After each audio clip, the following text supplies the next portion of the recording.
Di dalam kitab Wahyul Qalam diceritakan cerita zaman dulu. Cerita ada seorang yang namanya Abu Sayyad. Dia sempat bangkrut, sudah nggak punya apa-apa. Istrinya menangis, anaknya menangis di rumah. Dia seorang nelayan. Akhirnya dia berangkat ke seorang guru.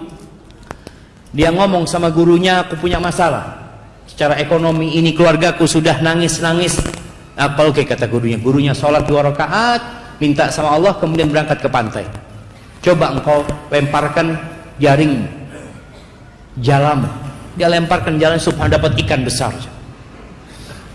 Dijual ke pasar. Kemudian dia belikan roti. Kalau bicara dulu jamaah, makanan itu Masya Allah nikmat yang sangat besar.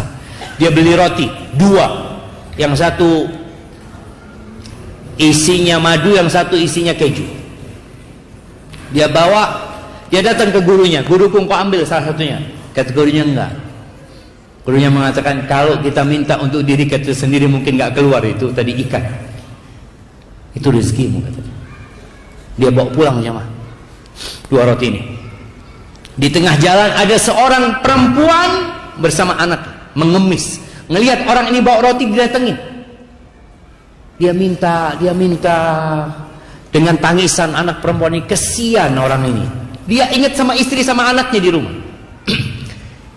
Dia kasihkan roti itu dua-duanya. Lalu anak itu tersenyum jamaah. Senang dia makan dengan lahapnya. Yang Abu Sayyad pusing, nggak berani pulang ke rumah. Dia akhirnya berangkat ke pasar. Mungkin ada yang bisa dia kerjakan, berusaha. Ketika dia jalan di pasar, tahu-tahu ada yang manggil-manggil.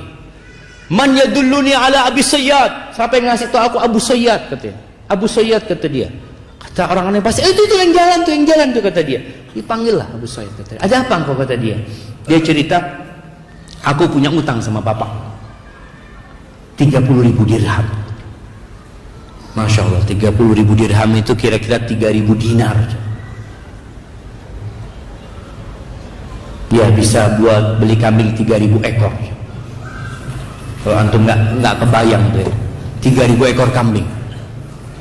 Dikasih duitnya, dia ahli waris bapaknya sudah, dia terima duit itu. Masya Allah, hidupnya makmur jemaah. Dia suka rajin sodakoh, sekali sodakoh 1.000 dirham dia orang kaya Abu Sayyid itu. Subhanallah, tahu-tahu dia cerita, aku tertidur mimpi seakan-akan kiamat terjadi. Dipanggil Abu Sayyid, hadiri penimbangan amalan. Karena nanti akan ditimbang amalan tadi. Ketika ditimbang amalannya, timbangan pada hari kiamat itu jamaah ada 2 daunnya. Satu timbangan kebaikan, satu isinya dosa-dosa. Allah mengatakan fa amma man thaqulat mawazinuhu fa huwa fi 'ishatir radiyah. Yang berat timbangan kebaikannya, maka dia akan berada di kehidupan yang baik. Ketika ditimbang itu lebih berat dosa-dosanya Abu Sayyid. Ketika dia seperti itu, protes Abu Sayyid, "Aina shadaqati?" Mana sedekah-sedekahku, kata dia. Kan dia orang kaya-kaya yang rajin sedekah jemaah. Oh iya, sedekahmu, datangkan sedekahnya. Datangkan 1.000 dirham, taruh di sana seperti kapas jemaah. Ditaruh, nggak bergerak jemaah.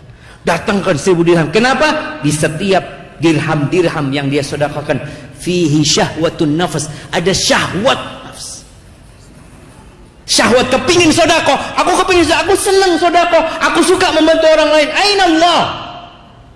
Kalau engkau sedekah hanya untuk kesenangan, bukan lillahi ta'ala.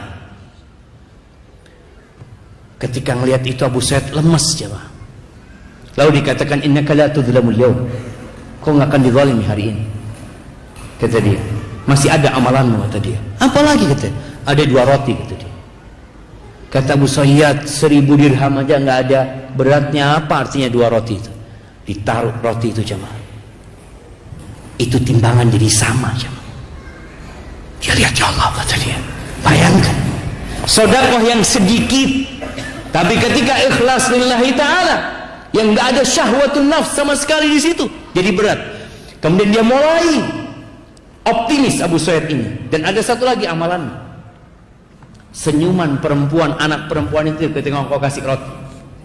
Tahu jemaah, di antara amalan yang paling dicintai Allah, sururun tudkhiluhu ila muslim. Amalan yang paling cinta Allah itu kegembiraan yang kau transfer kepada hati seorang muslim. Jadi senyumnya anak perempuan ini timbang. Ketika ditimbang jumplang itu jemaah. Berat amalan itu jemaah. Maka ketika beramal tolong sering kita bermuhasabah. Jangan sampai amal soleh kita ternyata nggak ada bobotnya pada hari kiamat.